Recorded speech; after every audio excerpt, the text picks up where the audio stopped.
pleasant to look at, but it goes to the very strength of our systems. And as our countries respond in different ways to different challenges, when we do so according to a constitution, according to the rule of law, and resolve differences peacefully, that is actually the strength of our systems and a strength that the Republic of Korea is reasserting today. 네, 감사합니다. 다음 미국 기자분의 질문을 받도록 하겠습니다.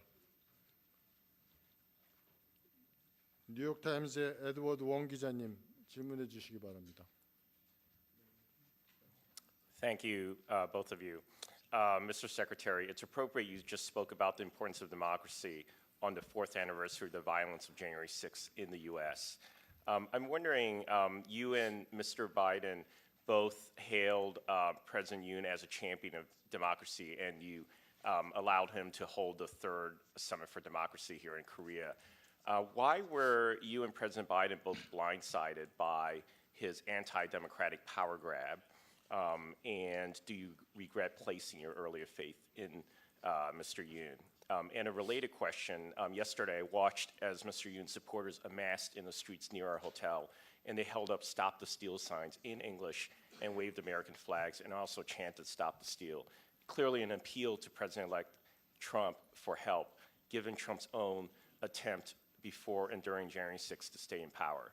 I'd like your honest assessment of how the rapid erosion of democratic norms in America has impacted South Korea and other countries. And for Mr. Choi, when Mr. Yoon, your president, declared martial law based on accusations of subversive forces in your own country, he appeared to be adopting strategies similar to the ones that autocrats in North Korea, Russia, and China used to stay in power. Why has your head of government gone in the same political direction as your national enemies and rivals? And how are you dealing with the tensions this has created with the United States? Thank you. So, Ed, I don't want to repeat the answer I just gave, but it's fundamentally the same. All of our countries face challenges, and again, the hallmark of any democracy is in our response to those challenges. And what I said earlier and what I would reassert is that the response here in Korea to this most recent challenge, a response that's going forward, again, pursuant to the Constitution, following the rule of law, and peacefully is what we've seen and what we fully expect. Korea has been an extraordinary partner for the United States over many decades, but in particular, these last 4 years. And we've seen that in the work that we're doing together, not only bilaterally between our countries, not only in dealing with regional challenges, but increasingly globally. And it's not just security, it's economic, it's innovative, it's people to people. And we've seen the assertion of Korea as a global actor. And I think that's one of the most positive developments that we've seen in recent years. Korea's brand is remarkably strong. The story of its democratic trajectory and success, the strength of its economy, the innovative power of its people.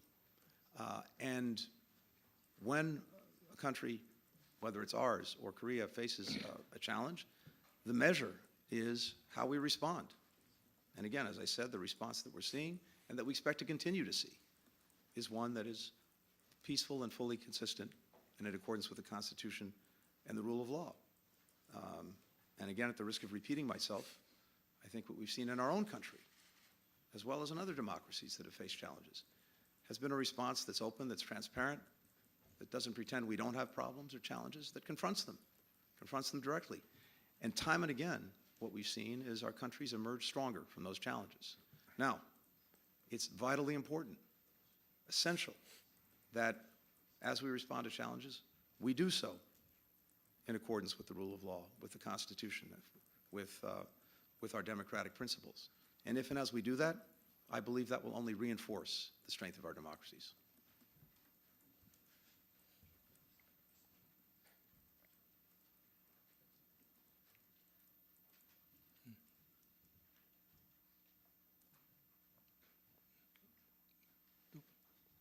장관님께서도 간단히 답변을. 마지막 질문이 나한테도 있었나? 네. 내가 못 들었네. Would you repeat the question? Yes, I can repeat it. I was saying earlier that your president, Mr. Yoon, when he declared martial law based on accusations of subversive forces in South Korea, he was adopting the same strategies that autocrats in North Korea, Russia, and China use to stay in power. Why has our head of government gone in this political direction? And how do you deal with the tensions this has created with the United States? 네, 저는 그 질문이 블링컨 장관께 어드레스된 것으로 생각을 했습니다. 그 우리나라에서 지난 한 달 전에 일어났던 일을 이해하시려면은 일반적인 그런 맥락보다는 우리 사회의 특수한 어떤 정치 문화 그리고 한국이 걸어온 민주주의 역사 그리고 수많은 갈등과 우여곡절을 겪으면서 여기까지 왔다라는 그런 특수한 한국적 상황을 좀 잘 살펴보셔야 될 것 같습니다.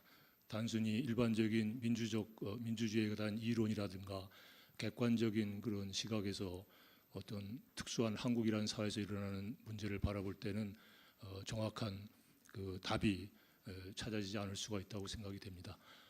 우리나라는 굉장히 빠른 시간 내에 민주화를 이룩하고 경제 성장을 이룩한 모범적인 사례이긴 하지만 동시에 아까 제가 첫 번째 질문에 답변 드렸듯이 그런 과정에서 우리도 미처 탐지하지 못했던 그런 취약성을 안고 내포한 가운데 여기까지 왔다고 생각을 합니다.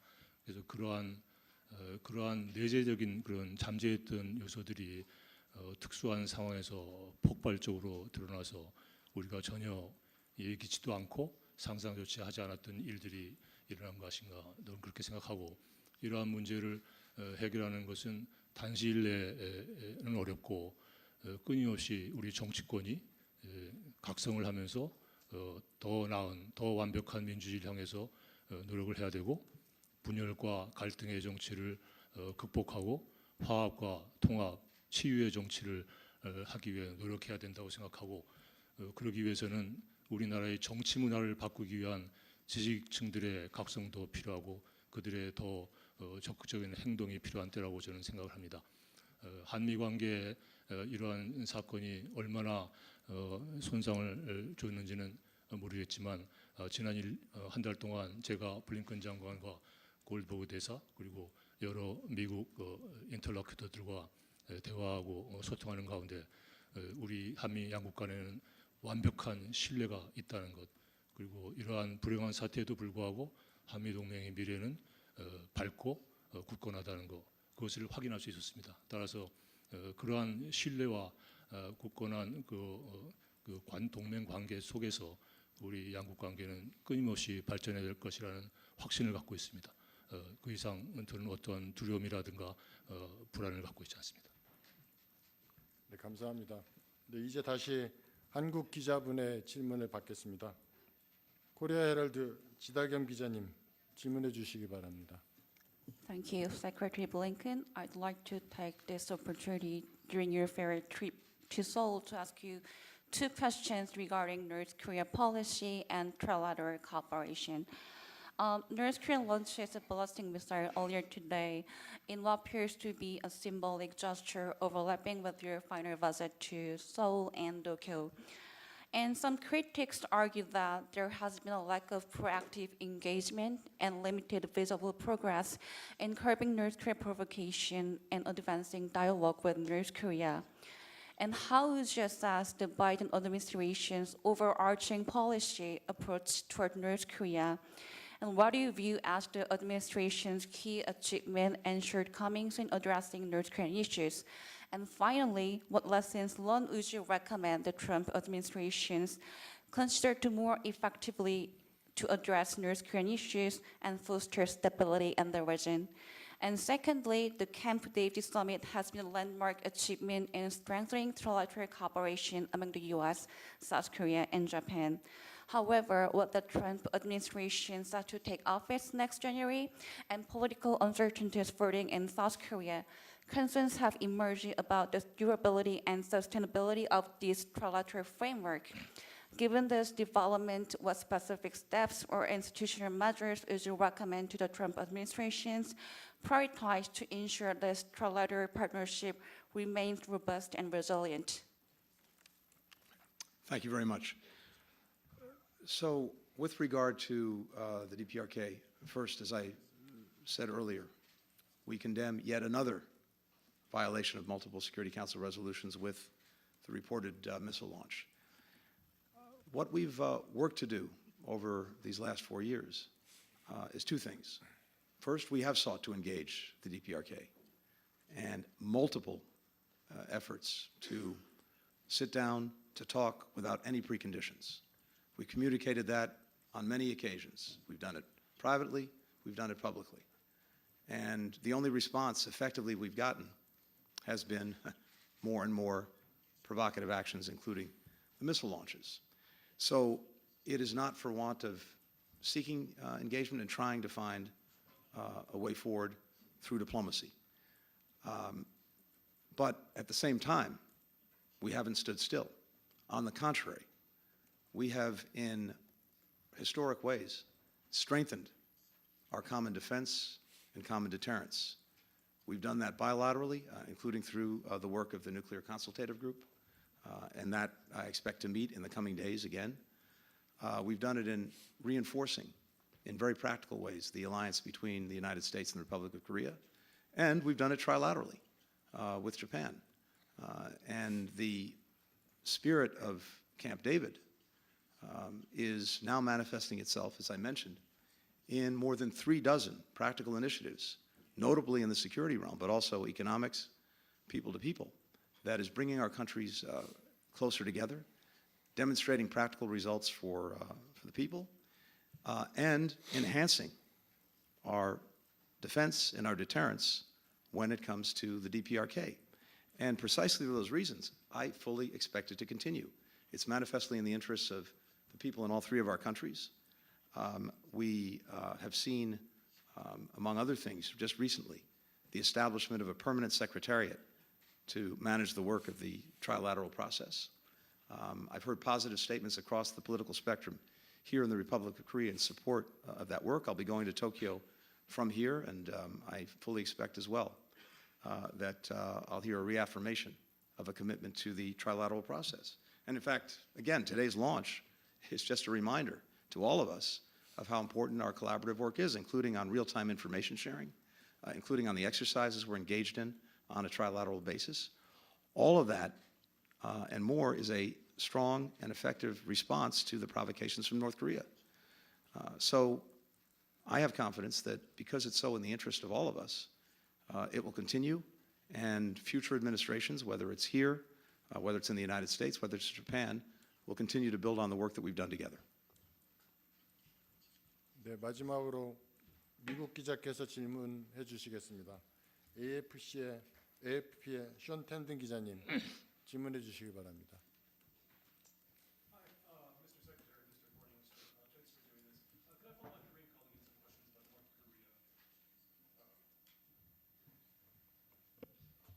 Sorry, there. I'll try again with the microphone. If I could follow up some my Korean colleagues' questions on North Korea. Mr. Secretary, you just said that you're seeing signs that Russia is expanding satellite and space cooperation. Could you elaborate on that? What time frame do you see? What type of risk do you have? And for both of you, South Korea, what role could it play increasingly in Ukraine? Is there still consideration of weapons to help Kyiv? And do you have any more information right now about North Korea, what they might be doing in Ukraine? On Ukraine, it's been reported that the Ukrainians have launched a counteroffensive, an expanded counteroffensive today in Kursk. Do you have any information on that and where you think that's going? Mr. Secretary, if you allow me, could I ask one question from somewhere else in the world? The Middle East. There have been reports that Hamas has formalized a list of initial hostages to be released. Brett McKirk is in the region. Do you think now we are closer to a ceasefire deal? Thank you. Great.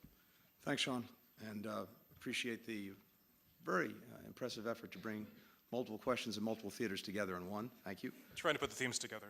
Appreciate that. With regard to this two-way street that I described in the relationship between Russia and the DPRK, what we're seeing is not only the provision of artillery ammunition and troops by North Korea to Russia for its aggression against Ukraine, but we are seeing collaboration support coming in the other direction. Russia's already providing military equipment to the DPRK. It's providing training. We believe that it has the intent to share space and satellite technology with the DPRK. And that concern is very much a focus that not only the United States, but also the Republic of Korea and Japan are bringing to bear, and very much part of our conversations. I think it underscores, as I mentioned as well, increasingly what we're seeing around the world, which is the indivisibility of security. The indivisibility of security between the Atlantic and Pacific theaters. It's manifested by the fact that right now, the biggest ongoing drivers that are allowing Russia to continue its aggression against Ukraine are coming in part from the DPRK, with artillery, with ammunition, with troops, and China in terms of its support, or the support of its companies, for Russia's defense industrial base. And I think that's been a big eye-opener to allies and partners in Europe, and also explains their intense focus on the Indo-Pacific, just as it motivates many of our partners in this region. In Ukraine itself and in Kursk, what we've been doing every single day is to try to make sure that Ukraine has in hand what it needs to effectively defend itself against the ongoing Russian aggression. And as well, to make sure that if in the coming year there is a negotiation, there are discussions of a ceasefire, Ukraine has the strongest possible hand to play. And of course, the Ukrainians themselves are trying to make sure that they have that strong hand. Their position in Kursk is an important one, because certainly it's something that would factor in to any negotiation that may come about in the coming year. I think it's going to be very, very important that if this gets to a point where there is a negotiation and where there is eventually a ceasefire, it be done on the best possible terms and consistent with something that is both just and durable. And part of that is going to be the imperative of making sure that there are adequate security assurances of one kind or another for Ukraine to prevent further Russian aggression. Because what we know is this: if there is going to be at some point a ceasefire, it's not going to be, in Putin's mind, game over. His imperial ambitions remain. And what he will seek to do is to rest, to refit, and eventually reattack. And the critical difference that needs to be established is making sure that there's an adequate deterrent in place so that he doesn't do that he thinks twice, 3 times before engaging in any reaggression. But meanwhile, our purpose is to make sure that the Ukrainians are as strengthened as possible and that they have a strong hand to play. Finally, with regard to the Middle East, and in particular the ceasefire negotiations, as you know, and as we've talked about many times, we've been working intensely to bring this agreement, to bring this plan that President Biden put forward back in May, and that the entire world got behind, country after country standing up, supporting the proposal that President Biden put forward. The UN Security Council voting 14 to nothing in favor of it. We're working very hard to bring that over the finish line. And what we've seen in the last couple of weeks is a re-intensified engagement, including by Hamas, but we have yet to see agreement on the final points. So what I can tell you is this: we very much want to bring this over the finish line in the next 2 weeks, the time that we have remaining. And we will work every minute of every day of those 2 weeks to try to get that to happen. If we don't get it across the finish line in the next 2 weeks, I'm confident that it will get to completion at some point, hopefully sooner rather than later. And when it does, it will be on the basis of the plan that President Biden put forward and that virtually the entire world supports. We need Hamas to make the final necessary decisions to complete the agreement and to fundamentally change the circumstance for the hostages, getting them out, for people in Gaza, bringing them relief, and for the region as a whole, creating an opportunity to actually move forward to something better, more secure for everyone involved. 네, 감사합니다. 이것으로 한미 외교장관 공동 기자회견을 모두 마치겠습니다. 감사합니다.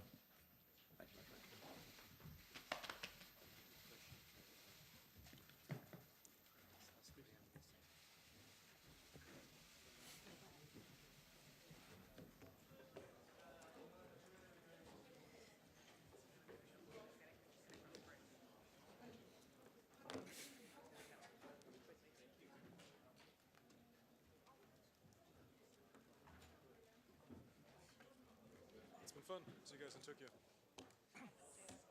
Okay. Oh, sure. Let me. Do you have mine?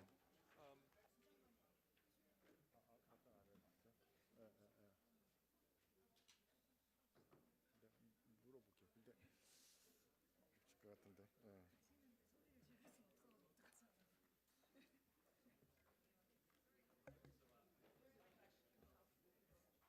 수고하셨어요.